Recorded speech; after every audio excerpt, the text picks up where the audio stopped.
ప్రభునందు ప్రియమైన ధర్మవరం క్రొత్త కాలనీ సంఘానికి, ధర్మవరం పుర ప్రజలకు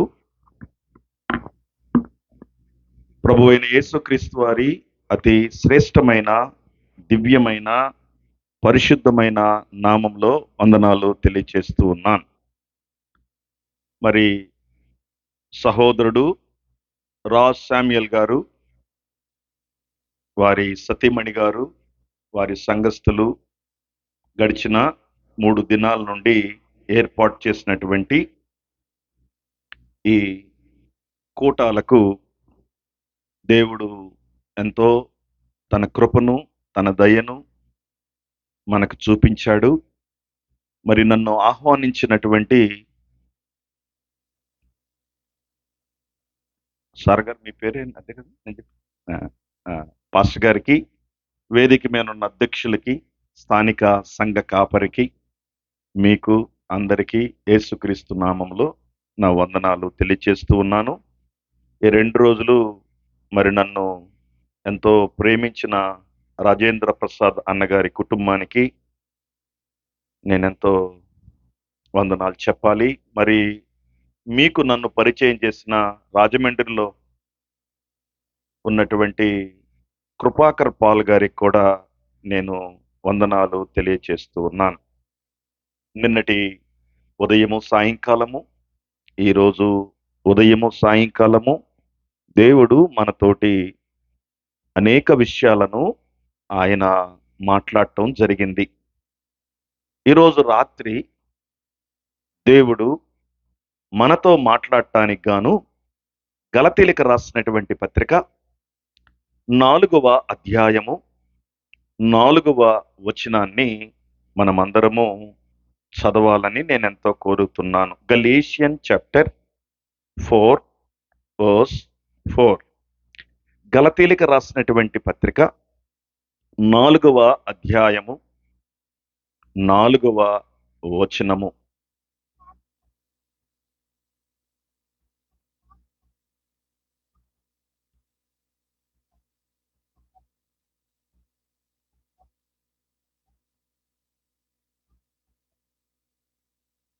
అయితే కాలము పరిపూర్ణమైనప్పుడు దేవుడు తన కుమారుని పంపెను.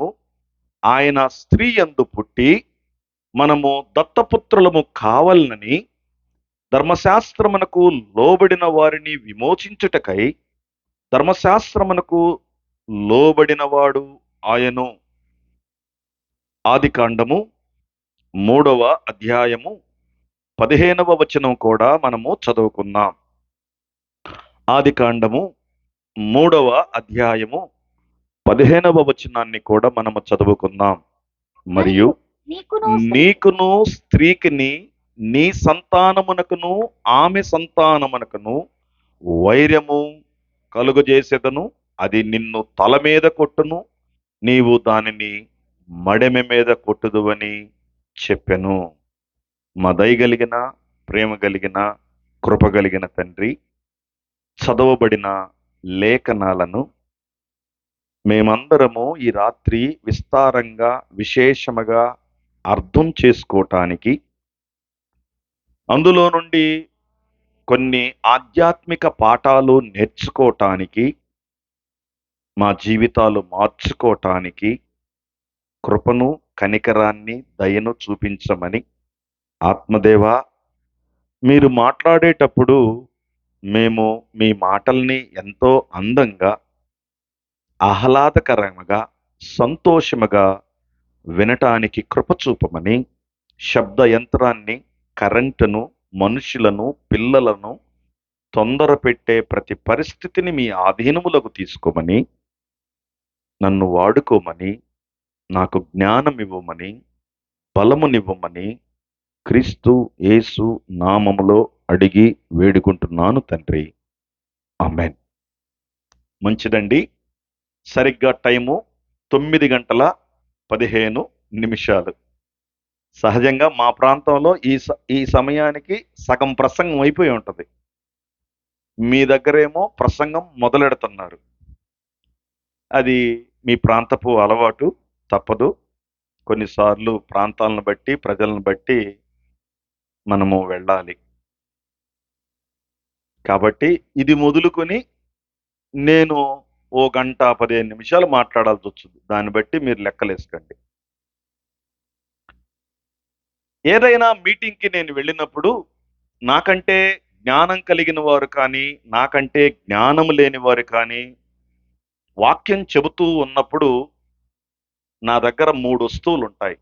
1 బైబిల్ గ్రంథము, 2 నోట్‌బుక్కు, 3 పెన్ను. 3 వస్తువులతోటి నేను ఏ మీటింగ్‌కైనా వస్తాను.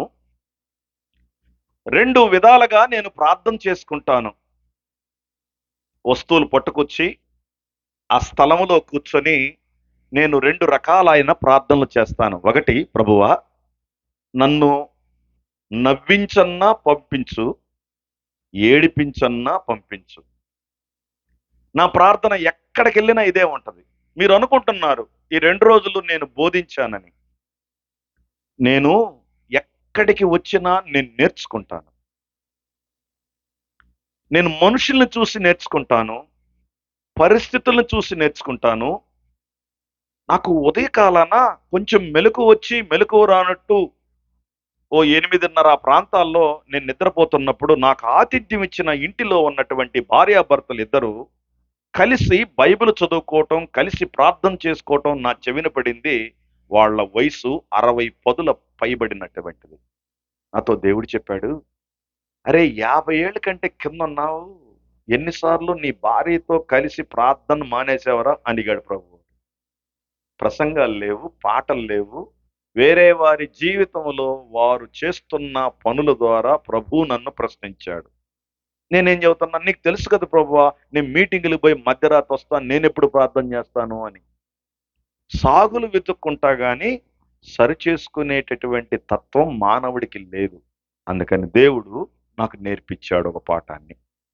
ఇలా ఈ 2 రోజుల్లో అంటే ముచ్చుకి ఒకటి చెప్పా, నేను ఇక్కడికి బోధించటానికి వచ్చిన మాట నిజమే కానీ వెళ్ళేటప్పుడు ఏదో ఒకటి మార్చుకొని నేర్చుకొని వెళ్ళవలసిన అవసరం ఉందని దేవుడు నన్ను ఇక్కడికి తీసుకొచ్చాడని నేను బలముగా నమ్ముతాను. అందుకే మీరందరూ ఒక ప్రార్థన చేయాలి. ఆ ప్రార్థన ఏంటంటే, దేవా నాతో మాట్లాడు 1, 2 నన్ను నవ్వించన్నా పంపించు, లేదా ఏడిపించన్నా పంపించు. చేద్దామా ప్రార్థన?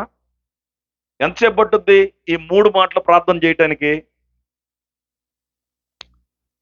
నన్ను ఏడిపించు, నేను నవ్వించు. 1 నిమిషమా? ఓ 20 సెకండ్లు కూడా చాలు. ఆ ప్రార్థన చేద్దాం. పరలోకమందున్న మా దేవ, మీరు ప్రార్థన చేయండి.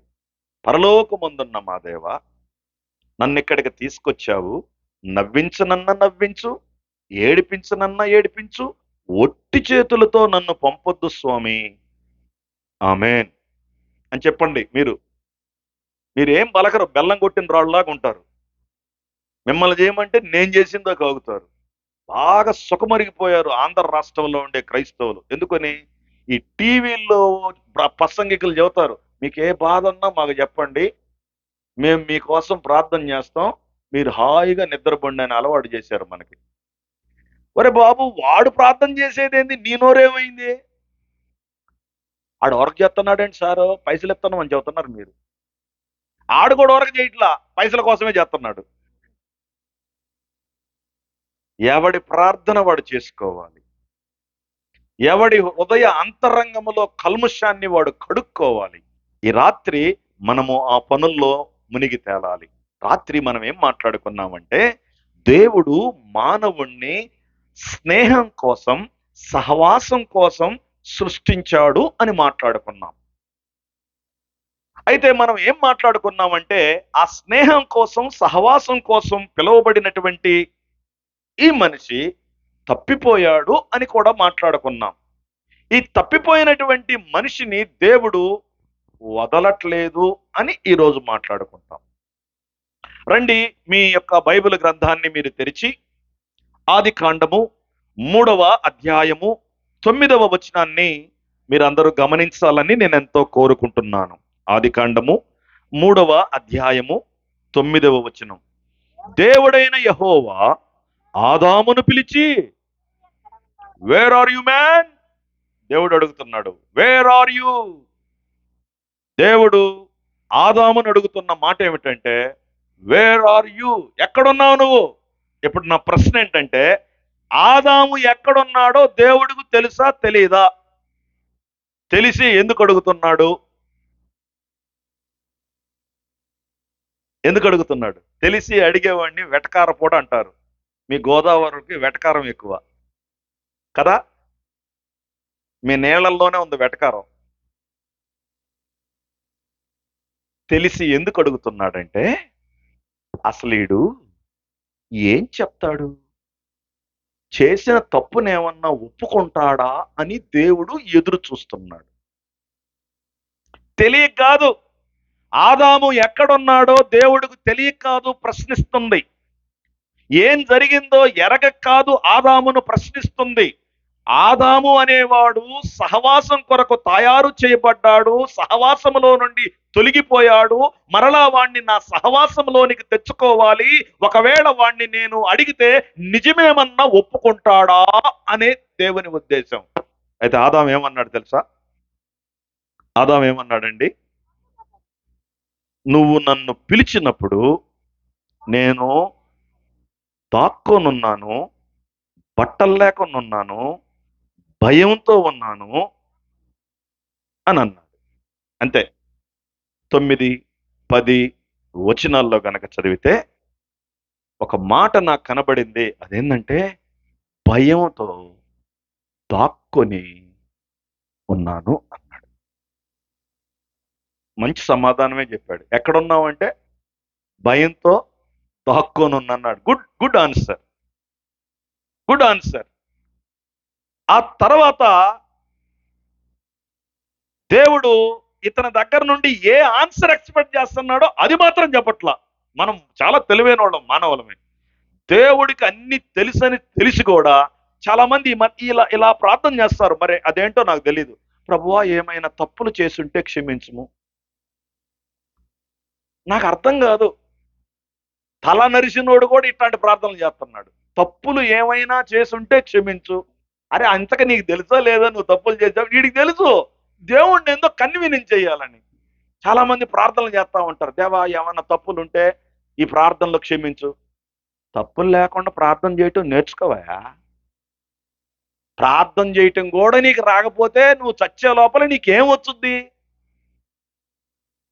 భక్తి రాదు, భయం రాదు, దేవుడితో మాట్లాడటం కూడా రాకపోతే నువ్వు అసలు బతకటం ఎందుకయ్యా భూమి మీద బాబు? నాకు అర్థం కాదు. చాలా మంది ప్రార్థన చేసేటప్పుడు ఈ మాట అంటారు. ఏమని? ఏమైనా నేను దొర్లితే?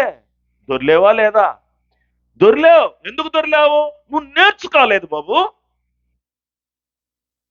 ఆదాము దేవునితో చెబుతున్నాడు, దేవా, నేను నువ్వు నన్ను 2వ అధ్యాయంలో తినొద్దన్నావు కదా, దాన్ని తిన్నాను స్వామి. అందుకు భయం వచ్చింది స్వామి, అందుకు బట్టలు లేవని తెలిసింది స్వామి, అందుకు దాక్కున్నాను స్వామి.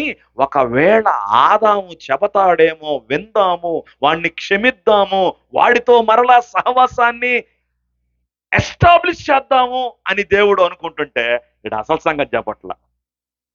ఏమంటున్నాడు తెలుసా? ఏమంటున్నాడు? దాక్కున్నాను, భయం వేసింది, దిగంబరిగా ఉన్నాను.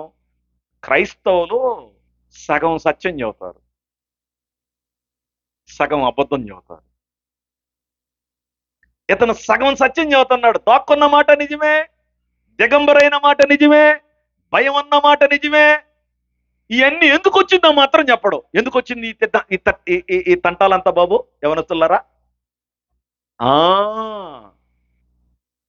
యవనస్తులను అడిగినా ఆవిడే చెప్పుద్ది, పిల్లల్ని అడిగినా ఆవిడే చెప్పుద్ది. మంచిదమ్మా. దేవుడు అన్నాడు, వీడు ఎడి తిరిగి నోరు మెదపట్లేదు కానీ నేనే అడగతా. ఏమని అడగతాను?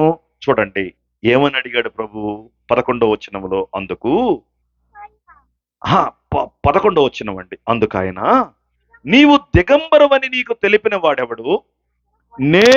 నీవు తినకూడదని నేను నీకు ఆజ్ఞాపించిన వృక్ష ఫలములు తింటివా అని అడిగాను. అబ్బా, దేవుడు ఏ ప్రశ్న అయితే ముందు ఇండైరెక్ట్ గా అడిగాడో ఆ ప్రశ్నకు సమాధానం రాకపోతే ఇప్పుడు దేవుడు యాక్టివ్ వాయిస్ లోకి వచ్చాడు. ఇంతకు ముందు ప్యాసివ్ వాయిస్ లో మాట్లాడాడు, ఇప్పుడు యాక్టివ్ వాయిస్ లోకి వస్తున్నాడు.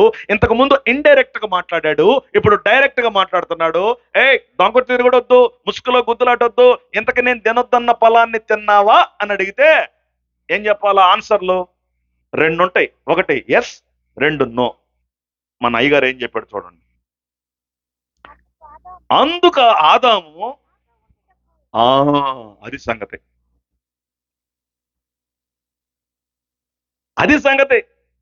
దేవుడు గుచ్చి గుచ్చి అడుగుతున్న ఆది మానవుడు చేసిన లోపాన్ని, పొరపాటుని ఒప్పుకోవట్లా. ఈ బ్లడ్ లో అవిధేయత ఉంది,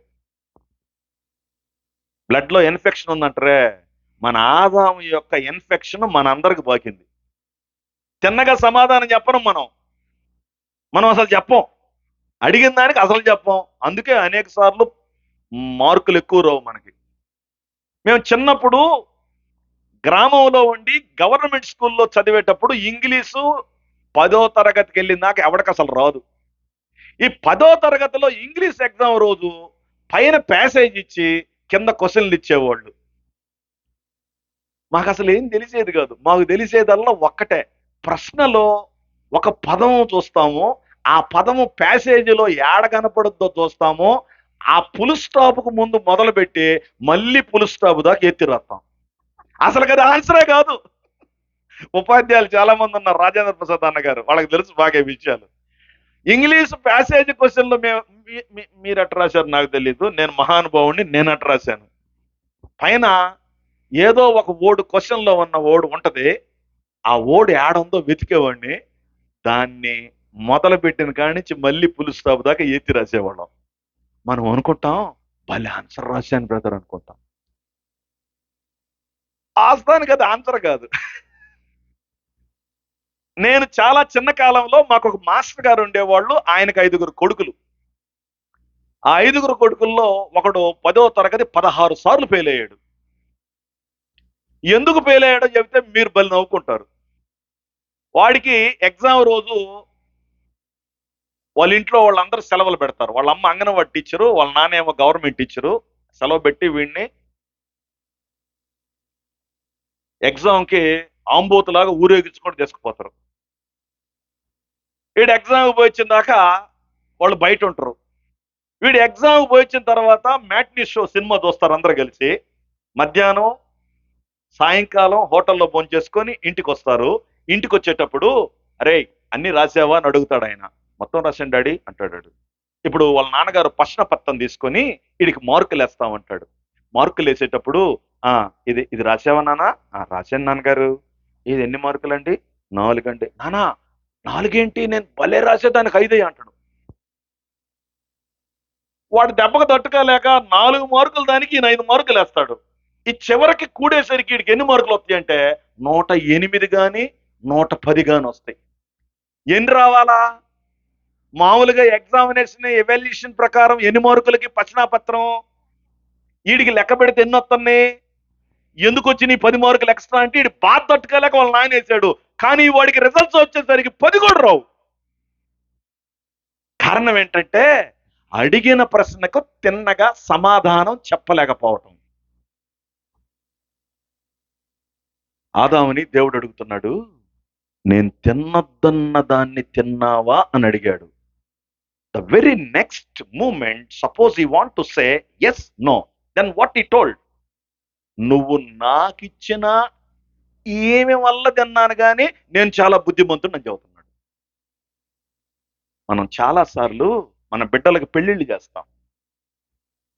పెళ్లి కనుక బ్రహ్మాండంగా సక్సెస్ అయిందనుకో, మనం ఏమనుకున్నాం, మనం చూస్తే మ్యాచ్ పర్ఫెక్ట్గా సెట్ అవుద్ది అంటాం. తిరుగుడు పడింది అనుకో, నేను చెప్పానన్నయ్య దానికి, నా మాట వినకుండా పిల్లోడు బ్రహ్మాండంగా ఉన్నాడని చెప్పి గందరగోళం చేసి పెళ్లి చేసింది, ఇప్పుడు దానికి తెలియాలంటే అంటారు. చాలా మంది భర్తలు భార్యల మీదకి నెడతారు నెపాలని. వీళ్ళని ఏమంటానంటే నేను, వీళ్ళు చేతగాని సన్నాసులు. నువ్వు మొగాడువైతే, నువ్వు ఇంటికి యజమానువైతే నీ భార్య ఎన్ని సలహాలు చెప్పినా ఆవిడ సలహాలు విని తెలివిగా నిర్ణయం తీసుకునే అధికారాన్ని దేవుడు కుటుంబంలో యజమానివైన నీకిచ్చాడు. మిమ్మల్ని ఇంకొక ప్రశ్న కూడా అడుగుతాను చూడండి. ఇప్పుడు ఈ ఫలం తినింది ఎవరు ముందోడు? ఎవరండి తినింది? అడిగింది ఎవరిని? తిన్నది ఎవరు? అడిగింది ఎవరిని? మీ ఇంట్లో ఎవడు తప్పు చేసినా దేవుడు నిన్ను అడుగుతాడు. నువ్వు మగాడివి, మొగుడివి, యజమాని. నాకు తెలియదండి. నేను ఆఫీసుకి పోయి సాయంకాలం ఇంటికి వచ్చేసరికి సొలిసిపోతుంది ప్రాణం. ఆ పిల్ల ఏం చేసిందో, ఈ పిల్లోడు ఏం చేసిందో నాకు తెలియదు. తెలుసుకోవాలి నువ్వు. తెలుసుకోవటానికే నీ పేరు నాయన, నీ పేరు భర్త. నాకేం తెలియదంటే నువ్వు అసలుకి తండ్రి అవుతావా, భర్త అవుతావా? You must know each and every details in your family, then only you will call father and husband. If you don't know all the stuff in your family, you are unfit for husband, you are unfit for father. ఇంకంతే, ఇంక దీనికి ఇంకేం లేదు, extra ఏం కలపటానికి లేదు. నీకు నీ ఇంట్లో ఏం జరుగుతుందో తెలియకపోతే నువ్వు తండ్రివి కాదు, భర్తవు కాదు. మేసాలు వచ్చినంత మాత్రాన, గడ్డాలు పెంచున్నంత మాత్రాన, షాతులన్నీ ఎడపాలు చేసుకున్నంత మాత్రాన నువ్వు పెద్దోడివేం కాదు బాబు గారు. దేవుడు అడుగుతున్నాడు, నువ్వు నాకిచ్చిన ఈ స్త్రీ వల్ల నేను తిన్నానే తప్ప నేను అసలు తినేవాడిని కదా సార్. నువ్వు 2వ అధ్యాయం నాకు ఏం చెప్పావు? అన్ని తినమన్నావు, ఇది తినొద్దన్నావు. నేను ఇప్పటికీ కట్టుబడి ఉన్నా. మరి తిన్న దేవుడు రా బాబు అంటే ఆమె ఇస్తే తిన్నాను అంటున్నాడు. మరి 2వ అధ్యాయంలో 21వ వచనంలో 22వ వచనంలో దేవుడు ఏం చేశాడు చూడండి. అప్పుడు దేవుడైన యెహోవా ఆదామునకు గాఢ నిద్ర కలుగజేసి అతడు నిద్రించున్నప్పుడు అతని ప్రక్కటెముకలో ఒక దానిని తీసి ఆ చోటు మాంసముతో పూడ్చివేసిన తర్వాత దేవుడైన యెహోవా తాను ఆదాము నుండి తీసిన ప్రక్కటెముకను స్త్రీగా నిర్మించి ఆమెను ఆదామునొద్దకు తీసుకొచ్చెను. అప్పుడు ఆదాము ఇట్లనెను, నా ఎముకలలో ఒక ఎముక, నా మాంసములో ఒక మాంసమా, ఇది నరుల్లో నుండి తీయబడిన గనక. ఈయన అడిగితే ఇచ్చాడా, లేకపోతే ఈయనకి అవసరమని ఇచ్చాడా దేవుడు? కమాన్ టెల్ మీ. ఆదాము ఉపవాస ప్రార్థన చేస్తే పెళ్లి చేశాడా? ఆదాముకి పెళ్లి అవసరమని దేవుడు చేశాడా? చెప్పాలి మీరు. పెళ్లి అవసరమని దేవుడు చేశాడు. నీకు పెళ్లి అవసరమని దేవుడికి తెలుసు. నువ్వు తొందర నిర్ణయాలు తీసుకో. నువ్వు అడగకుండా నీ దేవుడు నీ పెళ్లి గురించి ఆలోచన చేస్తున్నాడు, గుర్తుపెట్టుకో. నీకు భార్య కావాలా, నీకు భర్త కావాలని దేవుడికి తెలుసు. దేవుడు ఏర్పాటులో ఉన్నాడు. ఆదాము అడగలేదు భార్య కావాలని. ఆదాము ఒంటరిగా ఉండటం దేవుడికి నచ్చలేదు. ఒంటరిగా ఉండటం నచ్చలేదు కాబట్టి సాటి అయిన సహాయకురాల్ని తయారు చేయాలని ఆదాము అనుమతి తీసుకోలేదు. ఆదాముకి ముందే చెప్పలేదు. ఆదాముని నిద్రగూపి ఆదాములో నుండి ఇంకొక సహాయకురాల్ని బయటికి తీశాడంటే ఈ దేవుడు నీ అవసరాల్ని ఎలా తీరుస్తాడో అర్థం చేసుకో. దేవుడు నీ అవసరాల్ని తీర్చడు అనుకొని వివాహానికి ముందే లైంగికమైనటువంటి పరిచర్యలోకి వెళ్ళిపోతావు అన్నారు యవనస్తులు. దేవుడు నీ అవసరాలను ఎరిగినవాడు. ఇప్పుడు ఆదాం గారు ఏం చేయాలా? నిద్ర లేవంగానే ఇతను లాంటి ఇంకొక అమ్మాయి ముందుంది. ఏం చేయాలి చెప్పండి? మీరైతే ఏం చేస్తారు? భూమి మీద ఎవరు లేరు, మీ పేరు ఆదాము, మీరు ఒక్కరే ఉన్నారు.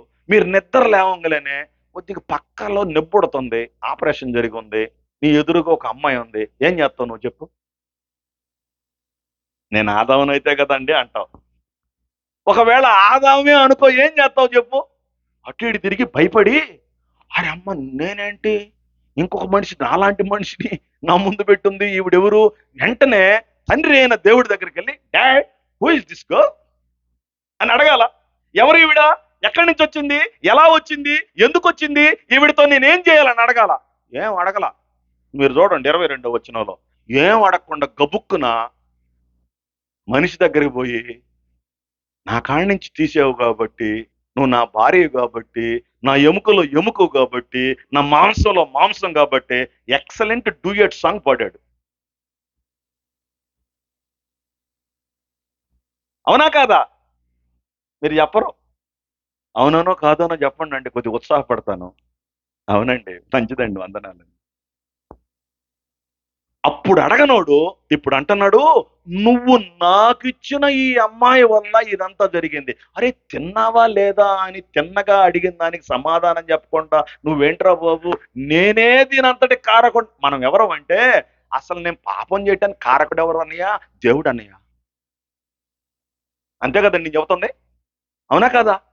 నేను అసలుకి వివాహానికి ముందు అక్రమ జీవితాన్ని జీవించడానికి కారణం ఎవరంటే దేవుడు అన్నయ్య. దేవుడే ఈ అమ్మాయి నీగిపోతే నేను అసలు పొలమే తిన్నాను కదా అన్నయ్య. ఎందుకు చెడిపోయావురా? నాన్నగారు ఆ కాలేజీలో చేర్పించాడండి, నాకు ఇష్టం లేదండి, నేను చెప్పానండి అయినా చేర్పించాడండి, నేను అక్కడ లవ్ లో పడ్డానండి. నీకు లవ్ వచ్చింది కొవ్వు బట్టి, కొవ్వు బట్టి. దాని పేరు లవ్ కాదు, దాని పేరు కొవ్వు. దాని పేరు కొవ్వు. ఆ కొవ్వు గనక కరగబెడితే 1 కిలో వచ్చుద్ది. ఇప్పుడు ఆదాము తప్పు నొప్పుకోవట్ల. సరే దేవుడు ఎంత దయగలిగిన వాడో మీరు గమనించండి. ఇప్పుడు అమ్మగారి దగ్గరికి వెళ్ళాడు. అమ్మగారి దగ్గరికి వెళ్తే అమ్మగారు ఏం చేసింది చూడండి. 12వ వచనంలో 11వ వచనంలో దేవుడు అడిగాడు. 12వ వచనంలో నీ స్త్రీ ఈయగా నేను తిన్నానన్నాడు. 13వ వచనంలో అమ్మాయి నువ్వెందుకు అలా చేసేవా అన్నాడు దేవుడు. అయ్య బాబోయ్ నువ్వేంటండి ఎట్టు మాట్లాడతావు అన్ని తెలిసి కూడా అని. అసలు నేను తినకూడదు అనుకున్నాను అయ్యగారు. ఆ పాము అమ్మగారు వచ్చి నన్ను ప్రోత్సాహపరిచింది, అందుకు తిన్నాను అంటుంది. మీరు గమనించండి, తప్పును ఒప్పుకుంటే సహవాసం చేయాలని దేవుడు వెంటబడుతుంటే తప్పును తప్పించి పక్కవాడి మీదకి తోయటానికి మానవుడు ఆది నుండి ఆలోచన చేస్తున్నాడు. ఆదాము ఏమో భార్య మీదకి నెడితే, భార్య ఏమో సాతాను మీదకి నెడితే. ఇప్పుడు ఇంకొక బ్యూటీ వర్డ్ చెప్తాను చూడండి. సాతాన్ని ఏమన్నాడు దేవుడు? సాతాన్ని ఏమన్నాడు? ఏమంటే నా ముఖం చూస్తే ఆన్సర్ రాదు, బైబిల్ చూస్తే ఆన్సర్ వస్తుంది.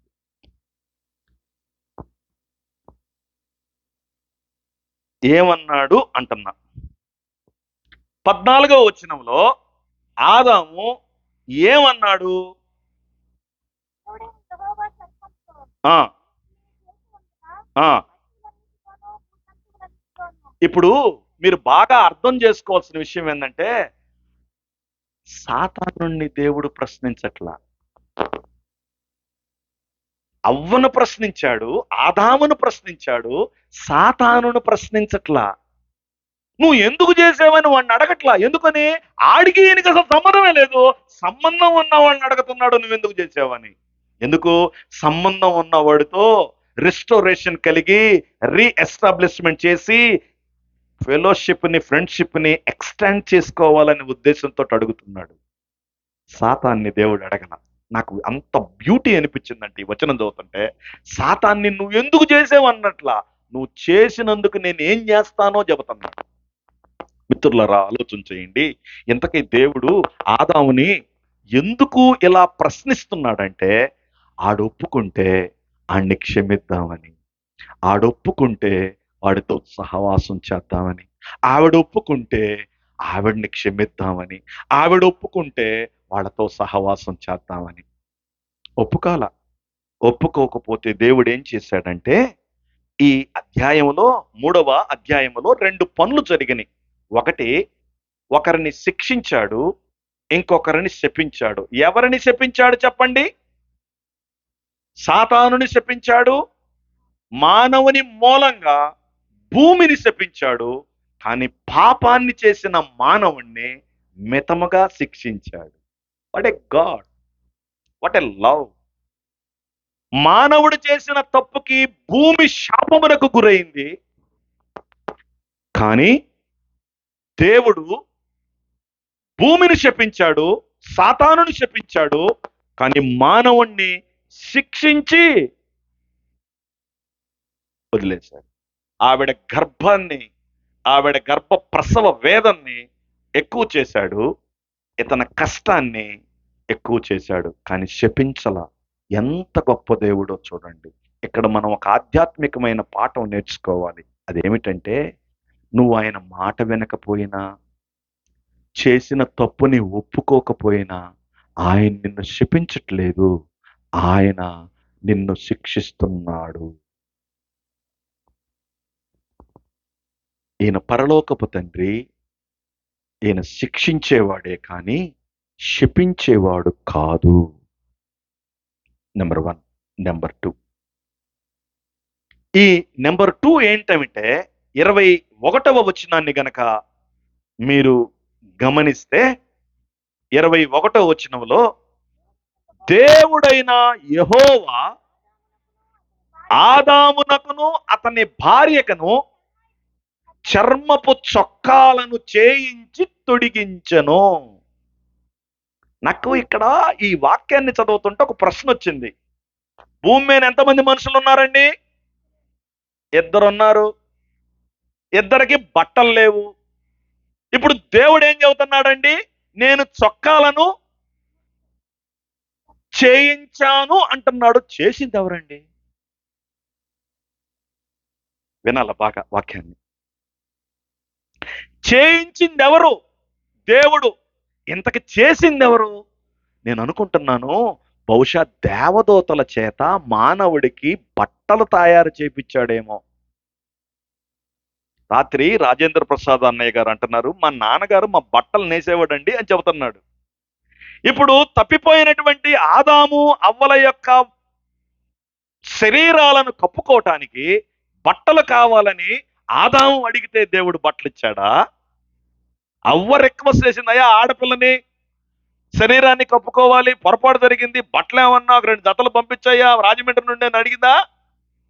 వీళ్ళేం అడగకుండానే వీళ్ళ శరీరాల్ని కప్పుకోవాలని, ఆ శరీరాల్ని కప్పుకోవటానికి బట్టలు కావాలని, ఆ బట్టల్ని దేవుడే తయారు చేయించి, ఇక బ్యూటీ ఉంది చూడండి అక్కడ. ఆయన ఏం చేశాడంటే తొడిగించాడు. తొడిగించటం అంటే ఏంటో మీరు అర్థం చేసుకోండి. ఓ నెలల బిడ్డకి స్నానం చేయించి నువ్వు బట్టలు తొడిగిస్తావు. ఎందుకు? అది వేసుకోలేదు, దానికి అలవాటు లేదు, అది చొక్కా అని, అది డ్రాయర్ అని, అది డైపర్ అని దానికి తెలియదు. దాని క్షేమం కోసం నువ్వు వేస్తావు.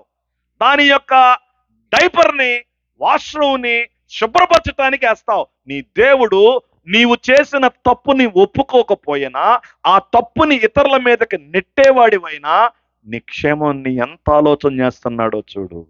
నీ మానాన్ని కాపాడుతున్నాడు, నీ మర్యాదను కాపాడుతున్నాడు. నువ్వు అడగకపోయినా నీకు భార్యనిస్తాడు, నువ్వు అడగకపోయినా నీ శరీరాన్ని కప్పుకోవటానికి బట్టలు ఇస్తాడు. What a God! మనకు తెలియక ఈ మధ్యకాలంలో మీ రాజమండ్రిలో కూడా బాగా ప్రార్థన పండగలు బాగా నడుస్తున్నాయి. 21 రోజు, 7 రోజులు, 51 రోజులు. నాకు తెలియదు ఎందుకో మరి ఎన్ని. గుర్తుపెట్టుకండి, నీ దేవుడు నువ్వు అడగకుండానే నీ అవసరాలు తీరుస్తాడు.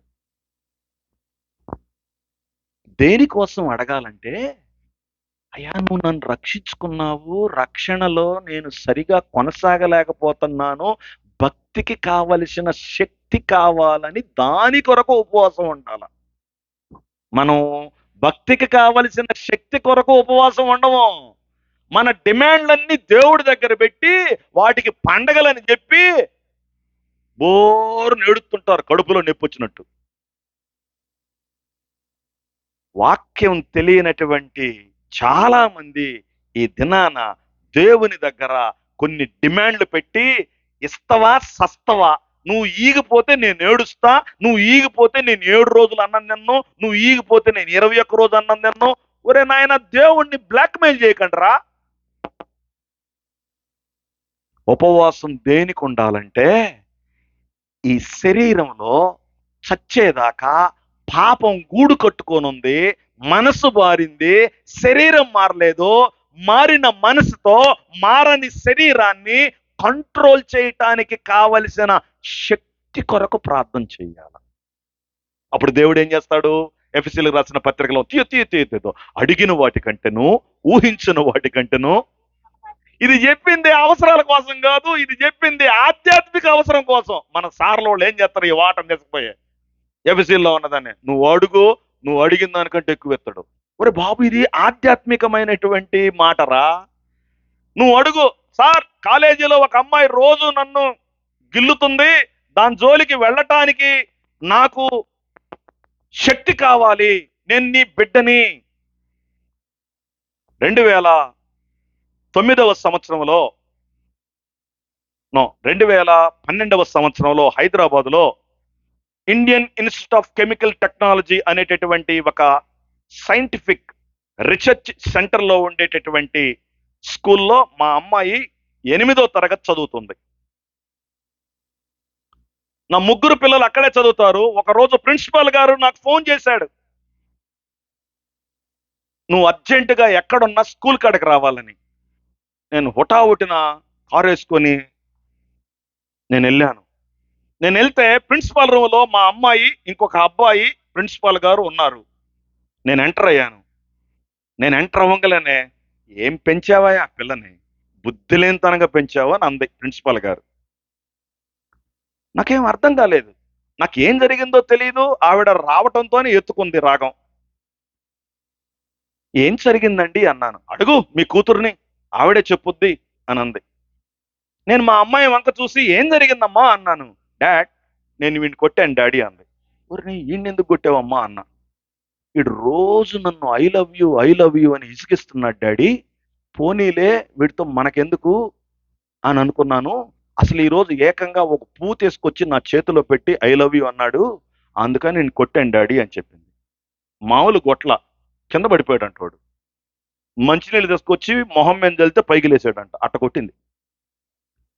నేనన్నాను, పిచ్చిదానా, మన అపార్ట్మెంట్లో 5వ తరగతి చదివే అమ్మాయికి కూడా బాయ్ ఫ్రెండ్ ఉంటే, నువ్వు 8వ తరగతి చదువుతున్నా, నీకు బాయ్ ఫ్రెండ్ లేకపోతే, నీకు ఇప్పుడు బాయ్ ఫ్రెండ్ దొరికాడు కదే, నువ్వు ఎందుకు వాడిని కొట్టావన్నా. ఆ అమ్మాయి నాతో అన్న మాట ఏంటంటే, నేను యేసుకు చెందిన దాన్ని డాడీ, నేను అలా చెయ్యను, చెయ్యకూడదు, నువ్వు నన్ను పెంచావు డాడీ, నీ పెంపకం నాకు ఇది నేర్పలేదు అంది. ఎందుకు నేను ఈ మాటలు చెబుతున్నానంటే, మా అమ్మాయి యొక్క గొప్పతనాన్ని మీకు చెప్పటానికి కాదు, విలువలు నేర్పితే ఆ విలువలు నీ బిడ్డలు నువ్వు లేని స్థలాల్లో నిన్ను నీ బిడ్డని కాపాడుతాయి. నేను ఎందుకు ఈ సమయంలో మీకు చెబుతున్నానంటే, దేవుడికి నీ అవసరం తెలిసినప్పుడు నువ్వు అడగాల్సిన అవసరం లేదు, నువ్వు పెంచు, వాళ్ళని దేవుడు కాపాడతాడు. సామెతల్లో ఉంది కదా, వాడు బాలుడై ఉండగా వాడికి నేర్పించు, వాడు పెద్దవాడైన తర్వాత దాని నుండి వాడు, నువ్వు ఉండవు నీ బిడ్డలతో, కానీ దేవుని వాక్యం నీ బిడ్డలతో కాపలా కాస్తుంది. నాకు అసలు విచిత్రం అనిపించేది ఏంటంటే, చర్మపు చొక్కాయలను చేయించి తొడిగించి, అబ్బా వటెలావ్, ఎవరి పట్ల ఈ ప్రేమ? అవిధేయుడైన ఆదాము పట్ల, అవిధేయురాలైన అవ్వ పట్ల. ఎవరి పట్ల ఆయన ప్రేమ? తప్పుని గుచ్చి గుచ్చి అడిగిన ఒప్పుకోని వారి పట్ల ఈయన ప్రేమ. ఈ దేవుడు ఎంత ప్రేమ కలిగినోడండి.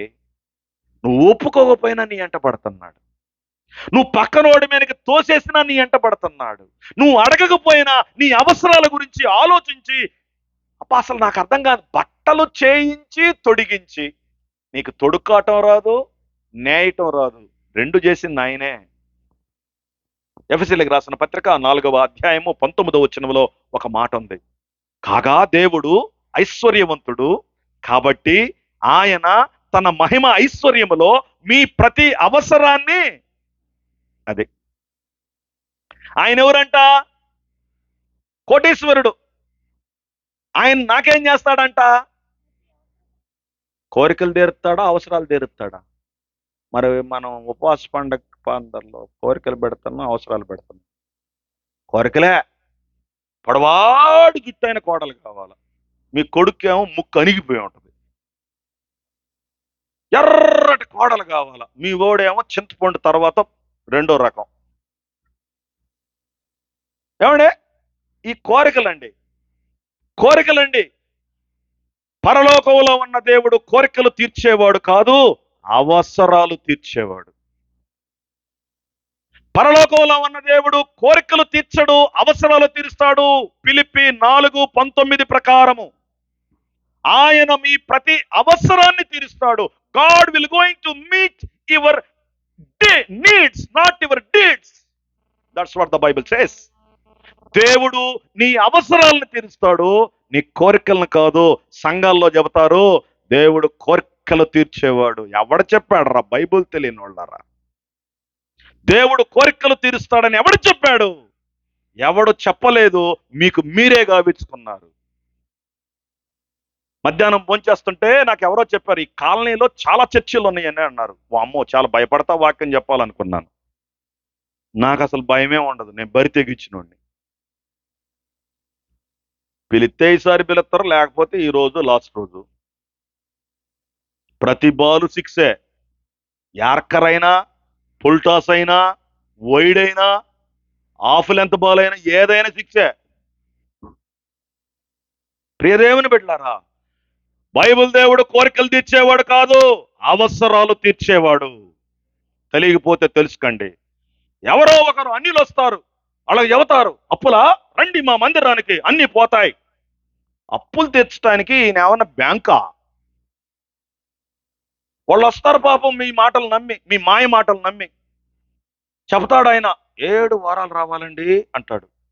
పాపం 7 వారాలు ఊపుకుంటానే వస్తారు.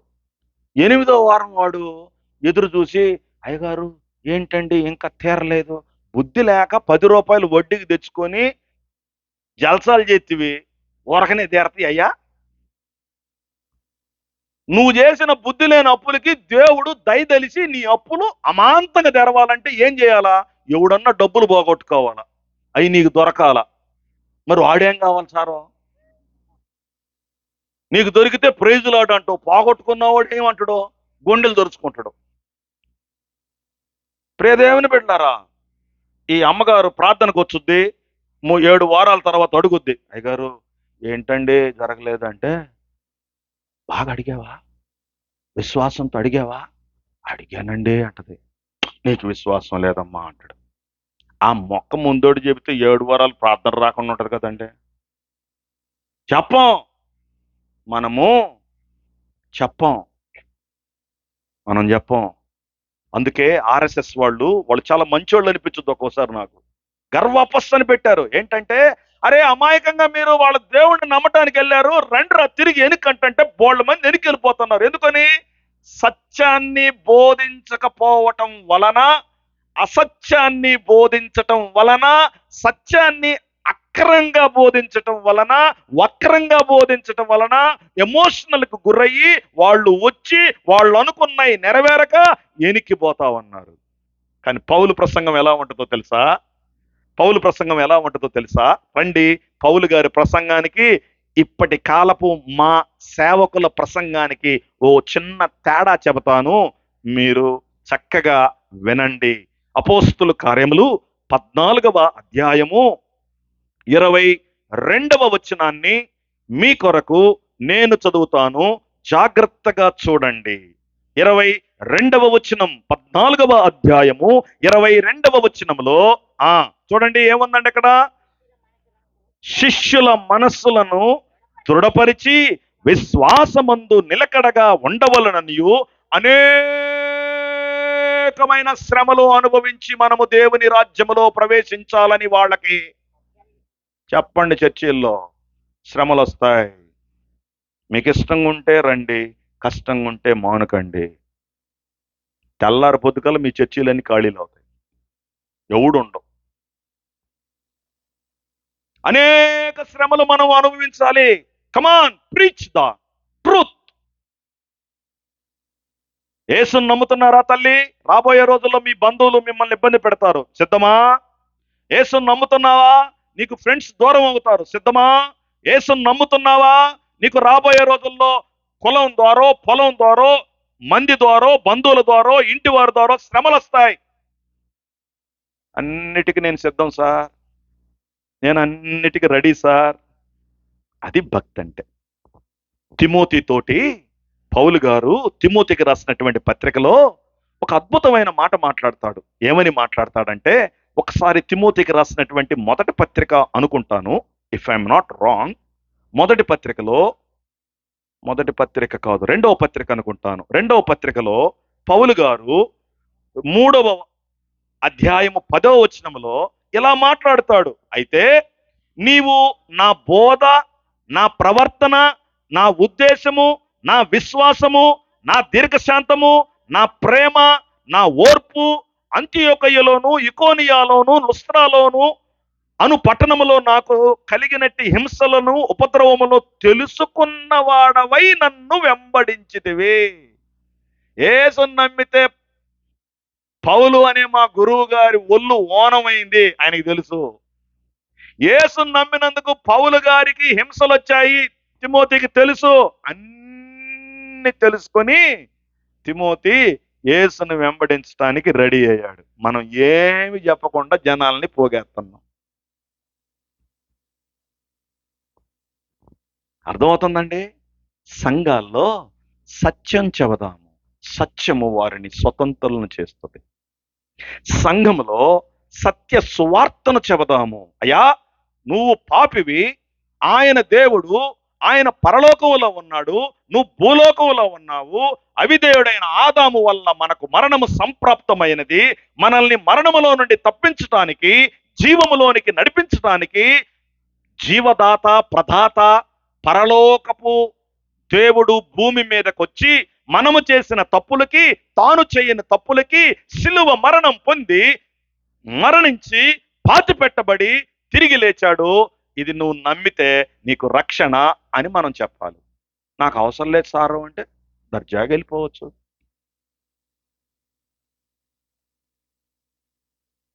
ఈ మధ్యకాలంలో నేను ఒక ఆవిడని అడిగా, అక్కగారు వందనాలు, యేసు ప్రభుని ఎప్పుడు నమ్మావన్నా? చిన్నప్పటి నుంచి నమ్మాను అంది. ఏందమ్మా, బొడ్డు గోయక ముందు నుంచి నమ్మేవా ఏందన్నా?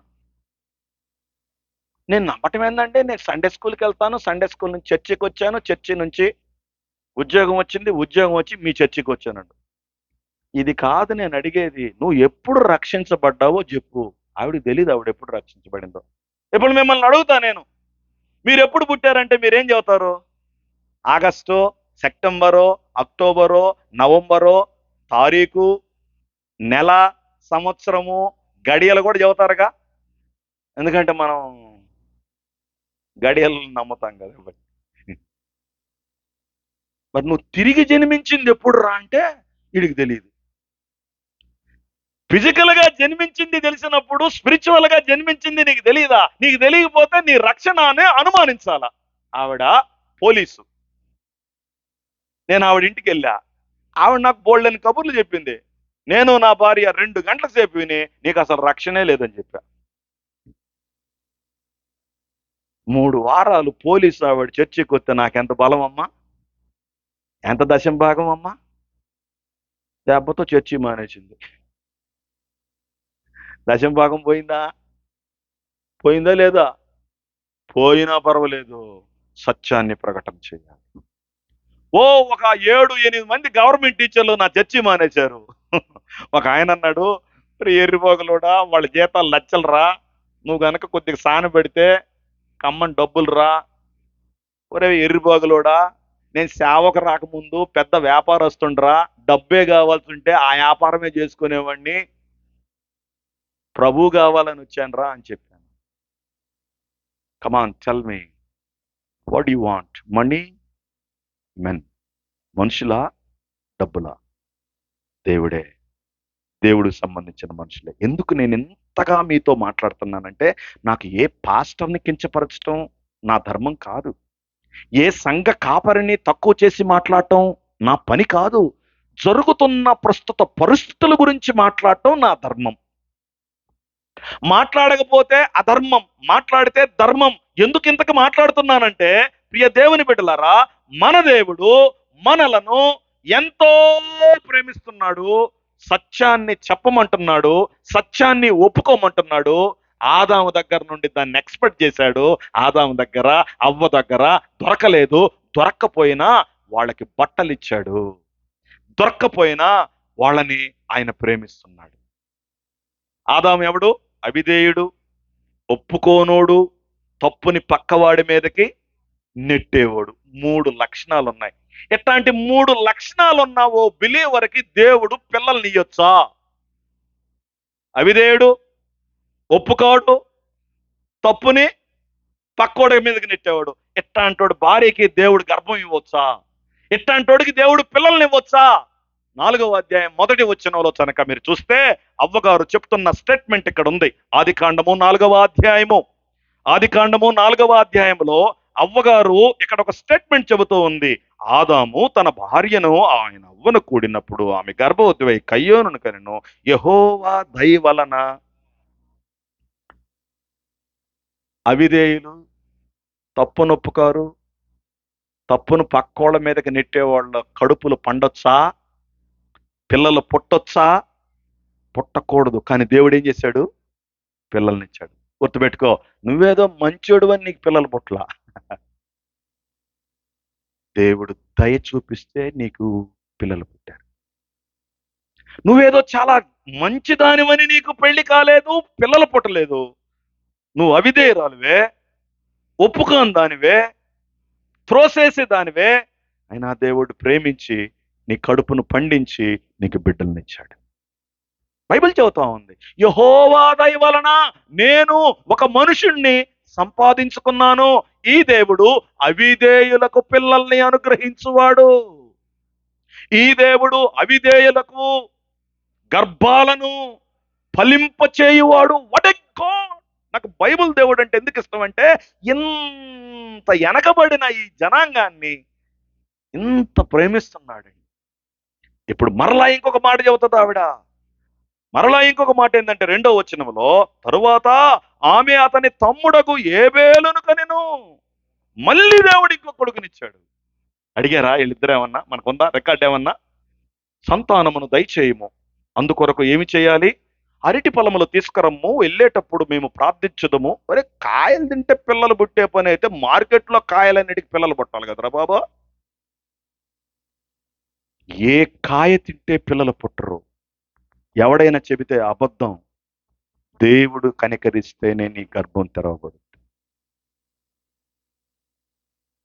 బయలుదేరారు చాలా మంది, కాయలకు ప్రార్థన చేసేవాళ్ళు, అరటికాయలకు ప్రార్థన చేస్తారు. ఏంట్రా బాబు ఇది? తెస్సలోనికైలు రాసిన పత్రిక 5వ అధ్యాయం 1వ వచనంలో ఉందా? లేదు. ఆదికాండంలో ఉందా? లేదు. పద్యభాగంలో ఉందా? గద్యభాగంలో ఉందా? చరిత్రలో ఉందా? ఏడలేదు. ఈడెక్కడ కనిపెట్టాడు? పెడతాం మేము సార్, మా దగ్గర స్కీములు స్కాములు చాలా ఉన్నాయి. మీకు ఇంకా లేదు. ఏమి లేదు? అదే మీకు లేదు.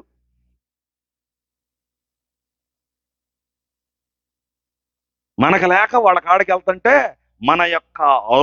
మన యొక్క ఏమంటారు దాన్ని, అమాయకత్వాన్ని సొమ్ము చేసుకొని మిమ్మల్ని ఏళ్తున్నారు. అయ్యగారు క్షమించండి, మీ గురించి కాదు, సహజంగా చెబుతున్నాను. లేనిపోయి నాయనకు అన్నం కూడా పెట్టవేమో. మా రాజేంద్ర అన్న ఉన్నాడులే, ఏదో ఒక జోన ముద్ద కాసిపోస్తాడు. ఈ రోజుల్లో ఈ ఎంత చూసి నాకు రోజు ఏడుపు వస్తుంది. ఏం జరుగుతుంది? బైబిల్ దేవుడు ఏం చెబుతున్నాడు? ఏం చేస్తున్నారు? ఎవడు చెప్పాడు? ఎక్కడ రాసింది? రాయని దానిని ఎందుకు చెబుతున్నారు? ఏదో రహస్య ఎజెండా ఉంది, స్వార్థం ఉంది. దేవుడు తెలపన దాన్ని తెలపుతా ఉన్నారు. సరే, వాళ్ళ గురించి మాట్లాడితే పొద్దుగోడు సరిపోదు. 4వ అధ్యాయంలో దేవుడు 2 బిడ్డలనిస్తే వాళ్ళిద్దరూ ఏపుగా పెరిగితే, ఆ ఏపుగా పెరిగిన బిడ్డలకు అమ్మా నాన్న ఇద్దరు దేవుడంటే ఎవరో, దేవుడికి ఇవ్వటం అంటే ఏంటో నేర్పించారు. నేర్పిస్తే 2 పిల్లలు ఏం చేశారు? వాడు దాంట్లోది వాడు, వీడు దాంట్లోది వీడు తీసుకొచ్చాడు. కానీ ఒకడ దాన్ని దేవుడు అంగీకరించాడు, మరి ఒకడ దాన్ని దేవుడు అంగీకరించలా. చూడండి 4వ అధ్యాయంలో 5వ వచనంలో ఏమైంది చూడండి. ఆ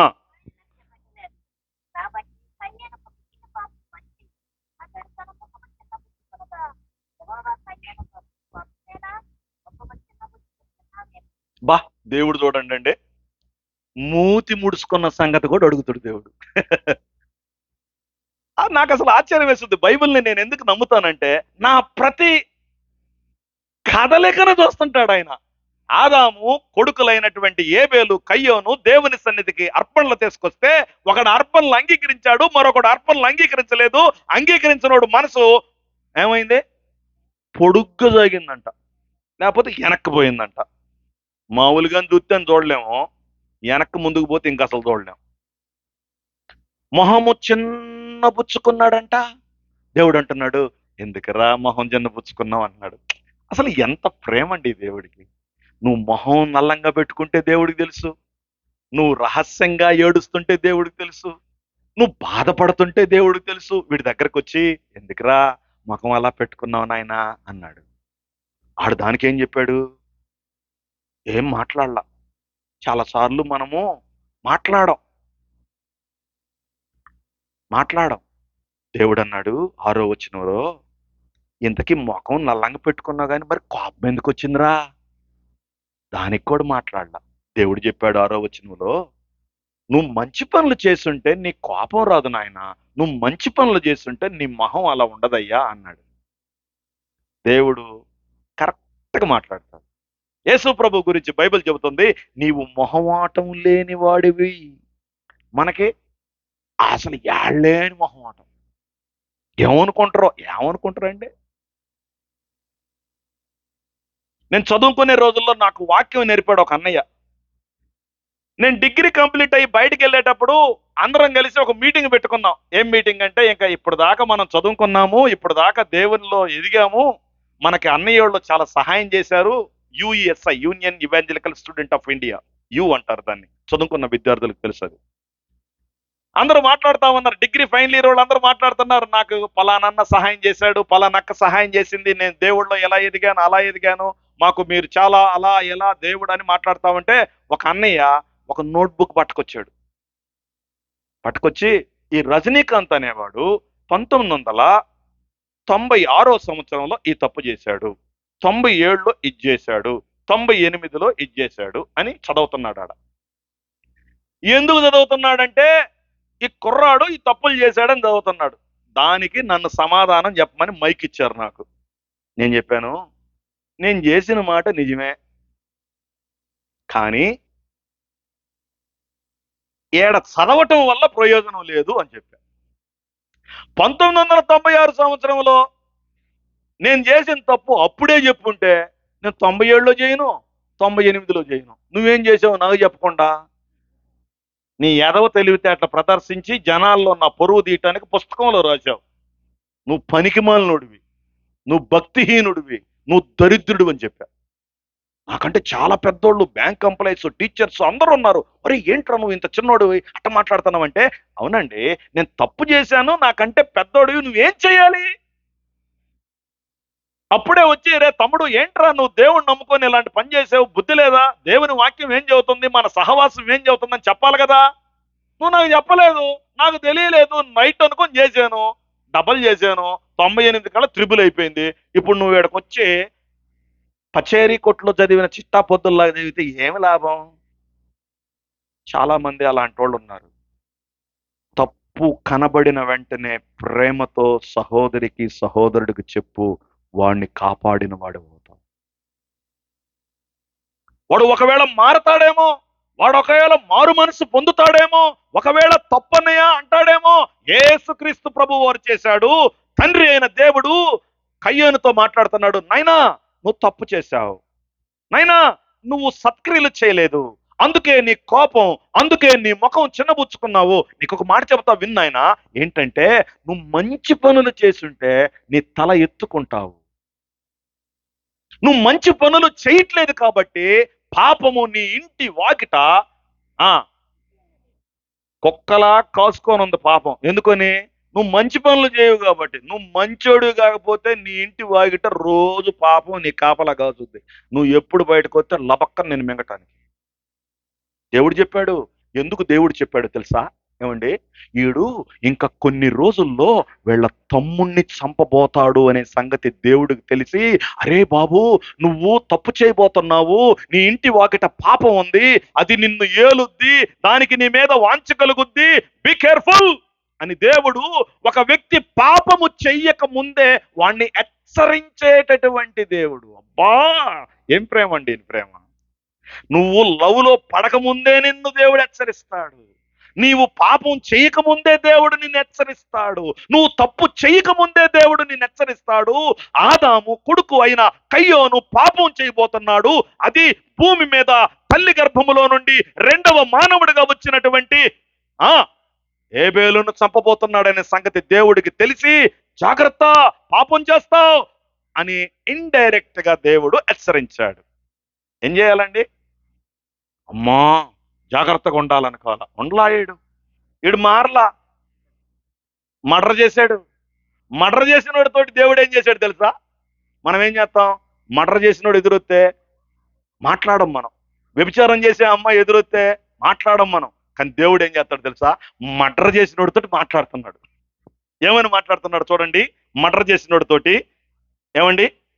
9వ వచనం చూడండి. యెహోవా నీ తమ్ముడైనా, ఎందుకు అడుగుతున్నాడు సార్? ఇంతకు ముందు వీళ్ళ అయ్యని అడిగాడు ఈ ప్రశ్న. వాళ్ళ అయ్య తిన్నగా సమాధానం చెప్పాడా? ఇప్పుడు ఈయన్ని అడుగుతున్నాడు ఇదే ప్రశ్న. ఏమని? ఏం చెప్పాడు అయ్యగారు? బానే ఉందా ప్రశ్న? ఆన్సర్ కూడా బానే ఉందా? కానీ తర్వాతే తెంగరతనంగా చెప్పాడు. ఏం చెప్పాడు? మా తమ్ముడికి నేను, అరే కావలివాడు కాకపోతే ఎవడవై చంపేవాయి నువ్వు? కావలివాడి కాదని నేను అడిగానా? నీ తమ్ముడికి నువ్వు కావలివాడివని నేనేం అడిగాను? ఎక్కడరా మీ బ్రదర్ అని అడిగా. నువ్వేం చెప్పావు?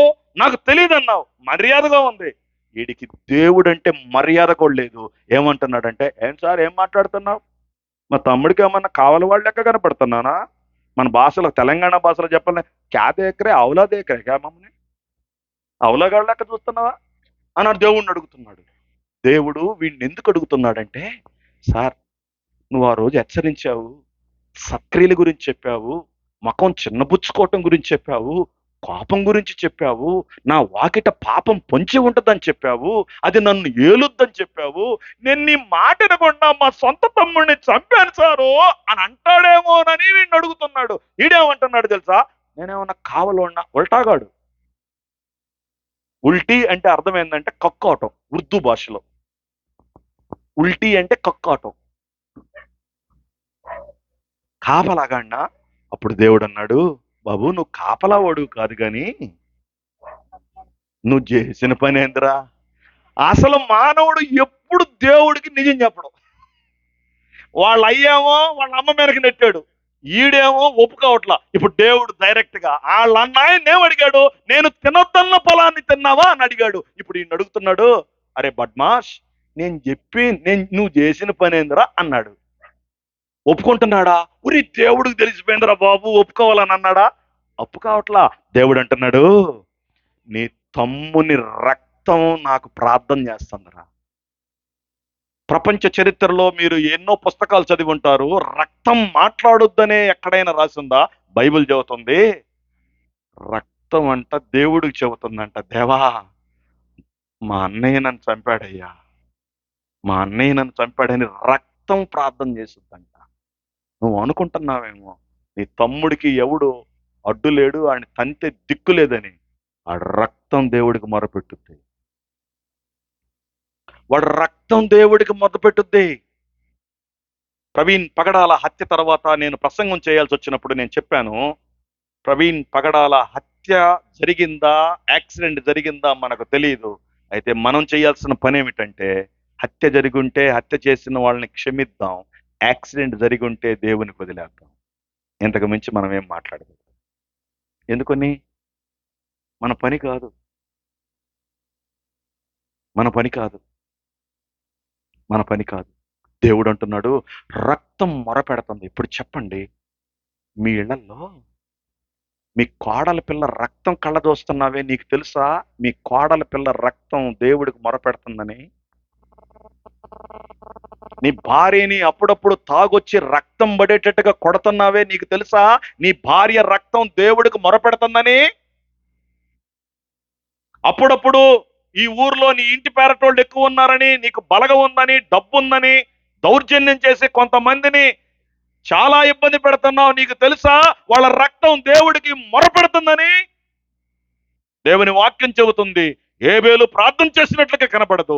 దేవా మా అన్న నన్ను చంపాడు, ఏం చేస్తావని అడిగినట్టు కనపడలేదు. కానీ ఏబేలు రక్తము దేవునికి మొర పెడతా ఉందంట. ఈయన దీనుల మొరను వెండేవాడు కాదు, వడకబోసిన రక్తం యొక్క స్వరాన్ని కూడా వినేవాడు ఈ దేవుడు. What a God, what a judge. ఆదాముకు తెలుసో అవ్వకు తెలుసో నాకు తెలియదు, తమ్ముణ్ణి అన్న చంపాడని. కానీ దేవుడికి తెలుసు. దేవుడు ఎందుకు అడుగుతున్నాడు? తప్పును ఒప్పుకుంటాడేమో అని అడుగుతున్నాడు. ఒప్పుకున్నాడా? ఒప్పుకోలా. అప్పుడు దేవుడు ఏం చేశాడు తెలుసా? వీణ్ణి శపించాడు, వీణ్ణి శపించాడు, వీణ్ణి శపించాడు. ఎవరీడు? కయ్యోనని దేవుడు ఏం చేశాడు తెలుసా? శపించాడు, శపించాడు. 16వ వచనంలో కయ్యోను 15, 14, 15 వచనంలో ఏమైందో తెలుసా? కయ్యోను శపించబడిన తర్వాత నా దోష శిక్ష 13, 14 నేను భరించలేనంత గొప్పది.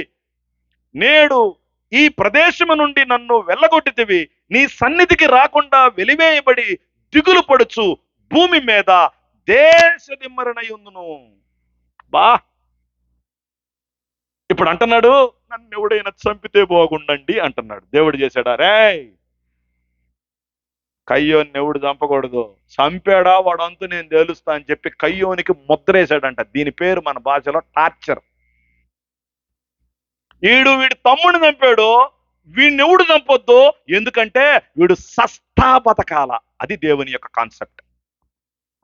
టార్చర్, 3rd డిగ్రీ అంటారే, సంపరం.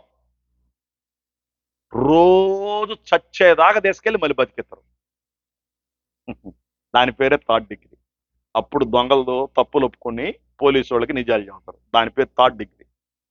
ఇప్పుడు దేవుడు అంటున్నాడు, ఈడంటున్నాడు, అమ్మా నన్ను ఇంత శపించావా, నా మీదకి ఎంత బాధ వచ్చిందా, నా మీదకి ఎంత శిక్ష వచ్చిందా, నన్ను ఎవడైనా చంపితే బాగుండు, అనవసరంగా మా తమ్ముడిని చంపాను నేను అని చెప్పి దిగులు పడతంటే దేవుడు అన్నాడు, ఎవడైనా వీడిని చంపాడంటే వీడికి 7 అంతల శ్రమ, ఎవడు కూడా వీడిని చంపకూడదని కయ్యోనికి దేవుడు ఏం చేశాడంట?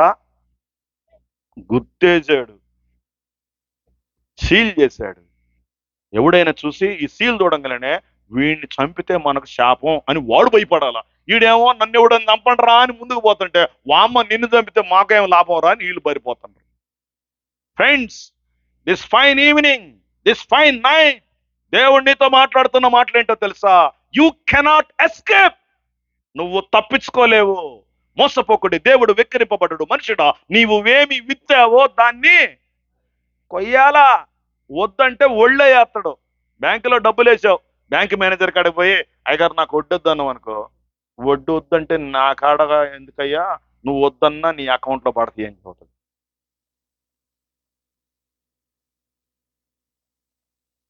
దేవుడు ఇతన్ని ఆ విధంగా శపించాడు. సరే, ఇతన్ని దేవుడు 16వ వచనంలో ఏం చేశాడంటే, యెహోవా సన్నిధిలో నుండి తోలేశాడు, బయలుదేరాడు, పెళ్లి చేసుకున్నాడు, ఓ పిల్లోని కన్నాడు. పిల్లోడి పేరు హానోకు అని పెట్టారు. నేను రాత్రి చెప్పిన హానోకు కాదు ఈ హానోకు, ఈడు ఇంకొక హానోకు. పప్పులో కాలేసేవాళ్ళు. ఈ హానోకు ఇంకొక హానోకు. 5వ అధ్యాయంలో వచ్చే పేర్లకి 4వ అధ్యాయంలో వచ్చే పేర్లకి అన్ని చాలా దగ్గరగా ఉంటాయి. ఆడే ఈడు అనుకుని చాలా మంది పాస్టర్లు ఎగిరెగిరి ప్రార్థనలు చేసి ప్రసంగాలు చేస్తుంటారు. బాబు, దండాలు ఆళ్ళీళ్ళు కాదయ్యా. మనకు అసలు అవసరం లేదు. సబ్జెక్ట్ తోటి, టెక్స్ట్ తోటి, కాంటెక్స్ట్ తోటి ఎగరటమే మనకి. కిందోడు చదవటం, పైనుంచి మనం అరవటం. మన ఎవడో ఒకటి చదువుతున్నాడు, అన్నయ్య ఈ మెసేజ్ అన్నయ్య అండు.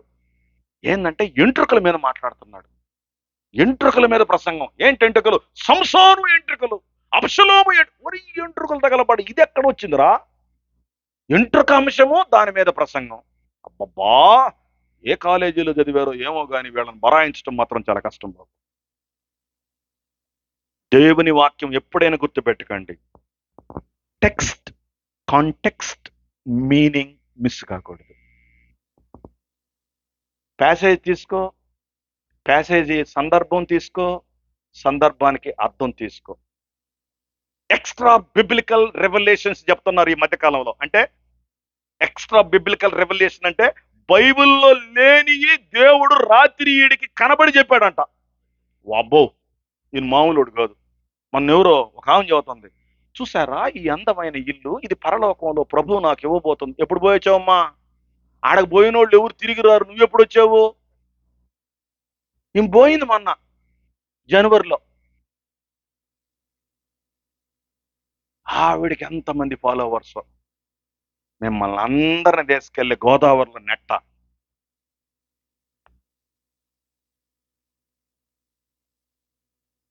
రెండవ కొరింథీయులకు రాసిన పత్రిక తీయొద్దు 12వ అధ్యాయంలో పౌలు చెబుతాడు, మూడో ఆకాశానికి నేను వెళ్ళా, నేను చూడకూడని సంగతులు చూశా, నేను వినకూడని సంగతులు విన్నా, అవి మనుషులు నోటితో పలకలేనటువంటివి, ఉచ్చరింపచక్యంగానివి అని చెప్పాడు. ఆ తర్వాత ఇంకెవడు, ప్రకటన గ్రంథంలో యోహాన్ తప్ప ఇంకెవడు ఏం మాట్లాడడానికి లేదు కొత్త నిబంధనలో.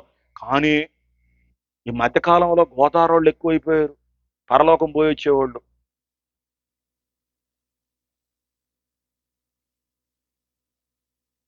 మీరేమో ఎట్టుంటదా అన్నయ్య, బాత్రూమ్ ఉంటుందా?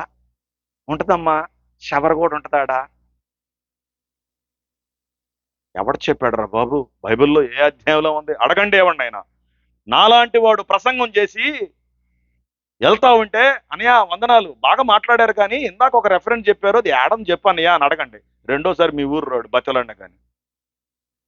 కమాన్, ప్రశ్నించండి, ప్రశ్నించండి. బైబిల్లో ఉన్నటువంటి దేవుడు యథార్థంగా రుజువు చేసుకోవటానికి ప్రశ్నించండి. భయంతో వాక్యాలు ప్రిపేర్ అయ్యి ప్రసంగాలు చేస్తారు నాలాంటి సేవకులు. దేవుని వాక్యం చెబుతూ ఉంది, ఇప్పుడు ఈయన పెళ్లి చేసుకొని పిల్లల్ని కని, ఆ పిల్లలకి ఒకడికి ఏం పేరు పెట్టాడు తెలుసా? ఏం పేరు పెట్టాడండి? హానోకు. ఇప్పుడు ఈయన దేవుని సన్నిధిలో నుండి బయటికి వెళ్ళి ఏం కట్టాడు తెలుసా? ఏం కట్టాడండి ప్రియమైన మిత్రులారా? ఏం కట్టాడు? 9వ వచనంలో, సారీ 16, 14వ వచనంలో, 15వ వచనంలో, 17వ వచనం చూడండి. నేను స్కిప్ అవుతున్నా టైం అవుతుందని. ఆ ఏం కట్టాడంట? వీడు జావక ముందే కాలనీకి వీడు కొడుకు పేరు పెట్టుకుంటాం. You know what is it? మీరు చూడండి, దేవుడు సన్నిధిలో నుండి వెళ్ళిన తర్వాత వీడికి ఒక ఆశ వచ్చింది. I want name and fame, నాకు పేరు ప్రఖ్యాతులు కావాలా, కట్టండి రా ఇల్లు అన్నాడు. పెద్ద కాలనీ వాడు కట్టాడు.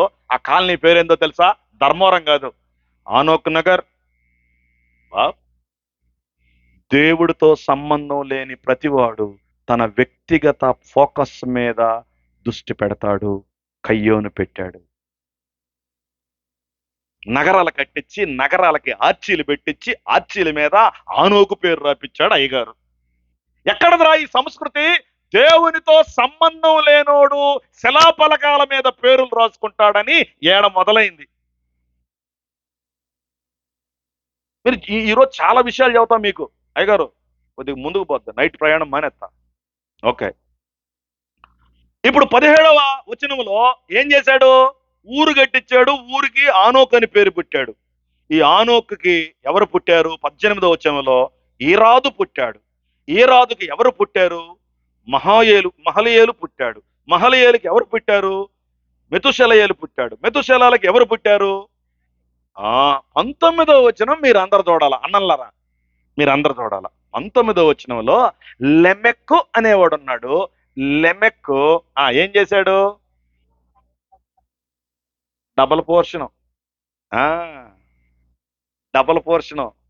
బహుభార్యత్వం బైబిల్లో మొట్టమొదటిసారిగా మెన్షన్ చేయబడింది ఇక్కడ. దేవునితో సంబంధం లేనోడు నగరాలు కట్టుకుంటాడు. వాడికి పుట్టిన పిల్లలు దేవుని ఆజ్ఞ మీరి ఒక్క భార్య కాకుండా ఇద్దరు భార్యల్ని దేవుడు చెప్పనోళ్ళని చేసుకుంటాడు. 2 పెళ్ళాల సంస్కృతి ఏడు నుంచి మొదలెడిందండోయ్? ఏడు నుంచి మొదలెడింది. లెమెకు ఇద్దరిని చేసుకున్నాడంట. అయ్యా, ఆదాముకి ఇద్దరు అవసరం అయితే అవ్వమ్మని బొవ్వమ్మని ఇద్దరిని చేయడా? చేతడా చేయడా? చెప్పండి అమ్మా, నవ్వకండి. చేతడా చేయడా? ఎవరు ఎంతమంది కావాలనుకున్నాడు దేవుడు? మరి ఒకడినే చేశాడు. వీడికి ఇద్దరు కావాల్సి వచ్చింది. ఎందుకుని? దేవునితో సంబంధం లేదు కాబట్టి ఇంట్లో ఉన్న భార్య కాక కొంతమంది క్రైస్తవ పాస్టర్లకి వీధుల్లో కొంతమంది ఉన్నారు. మధ్యకాలంలో గూగులోడు ఒక సర్వే చేశాడండి, చెప్పటానికే సిగ్గుగా ఉంది. ప్రపంచంలో ఫోనోగ్రఫీ అంటే తెలుగులో చెప్తాను ఏమంటారు, బూతు బొమ్మలు చూస్తారు. మీరు అందరు చాలా స్ట్రిక్ట్ గా చూస్తున్నారు. మీకు దమ్ముంటే మీ సెల్ ఫోన్ లాక్ తీసి పక్కోడికి చూద్దాం. గ్యాలరీ లాక్, సెట్టింగ్ లాక్, అన్నిటికీ లాకులే. ఎందుకురా బాబు ఇన్ని లాకులు? లిటికల్ లోపల ఉన్నాయి. సర్వేలో తేలిందంటే ఫోనోగ్రఫీ చూసే వాళ్ళల్లో ఎక్కువ మంది దేవుని సేవకులు ఉన్నారంట. బూతు బొమ్మలు కొన్ని సైట్లలో సెర్చ్ చేసేవాళ్ళు. ఈ సంగతి నీకెడ తెలిసిందంటే, గూగులోడు నీ మెయిల్ అడగకుండా నీకు కొంత సమాచారం ఇడు, నీ మెయిల్లో నీ సమాచారం మొత్తం ఉంది. జోసెఫ్, డేవిడ్, ఇంకా మోజస్, ఇంకా యాడమ్, ఎవర్రా వీళ్ళ డేట్ ఆఫ్ బర్త్లు, వీళ్ళ ప్లేసులు, వీళ్ళ ఎవరో మొత్తం చూస్తే సెయింట్ జాన్ చర్చ్ పాస్టర్ ఏ మొత్తాన్ని లెక్క పెడితే నీతి గురించి బోధించే వాళ్ళే అవినీతిలో ఉన్నారని ఈ మధ్య కాలంలో ఒక సర్వే వచ్చింది. నాది కాదండి, గూగుల్ చెప్పిన సర్వే. మళ్ళీ నన్ను అనుకునేరు. పేదేవుని పెట్టారా, ఈ రాత్రి మెసేజ్ చెప్పుకొని పెద్దేవికి మేము వెళ్లాల్సి ఉంటే యవనస్తులైన పిల్లలు ఆయా ప్రాంతాల్లో చూసుకుంటా ఉంటారు. ఏందో పాపం గ్రూప్ 1 ఎగ్జామ్ ప్రిపేర్ అయ్యి ఉండాలి. ఏమి లేదు, బూతు బొమ్మలు. ఏ తండ్రి అయినా ఏ తల్లి అయినా, రే టైం ఎంతరా, ఎక్కడికి వెళ్ళావురా, ఏం చేస్తున్నావురా, ఎవడు అడగడు ఎవడనే. ఏ తండ్రి ఏ తల్లి ఏ బిడ్డను ప్రశ్నించట్లా. 1 గంటకో 2 గంటలకో వాడి నెట్ బ్యాలెన్స్ ఆ రోజుకి వాడిచ్చింది అయిపోయేదాకా వాడి ఇంటికి రాడు. మళ్ళీ గనక వాడు ఎక్స్టెండ్ చేస్తే ఆడనే ఉంటాడు, అయిపోయింది కాబట్టి ఇంటికి పోతాడు. ఏదేమని పెట్టారా, నీ పిల్లలు మధ్యరాత్రి వరకు ఎక్కడ తిరుగుతున్నారో నీకు తెలుసా? నీ పిల్లలు సెల్ ఫోన్ లో ఏం చూస్తున్నారో నీకు తెలుసా? నీ పిల్లలు ఏం చేస్తున్నారో నీకు తెలుసా? ఎవడో ఎదురింటోడో పక్కింటోడో నీ పిల్లల గురించి చెప్పిన దాకా వాళ్ళు ఏం చేస్తున్నారో నీకు తెలీదు. అయ్య బాబోయ్ నాకు తెలియదండి. నీకు తెలీదండి, నీకేం తెలుసు? ఊపుకుంటా ఊర్లో తిరగటం, కనపడిన ప్రతి ఫంక్షన్కి పోవటం, పేకల దాకా తిని రావటం, ఇంట్లో వాళ్ళు తిన్నారో లేదో తెలుసుకోకుండా, అమ్మాయి కడుపు బాగలేదు కానీ పప్పు కూర చేయండి, ఆడ అడ్డంగా తినొచ్చాడు. ఇంక మళ్ళీ పప్పు తినకుండా ఏం తింటాడు? వీళ్ళకి అసలు అన్నమే లేదు ఇంట్లో. నిన్న పప్పే, రాత్రి పప్పే, ఇప్పుడు పప్పే. వీడు 2 రోజులు అటు ఇటు తిరిగి వచ్చాడు, మటన్, చికెన్, రొయ్యలు, పేటలు అన్ని తింటాం. చాలా కుటుంబాల్లో భర్తలు భార్యలు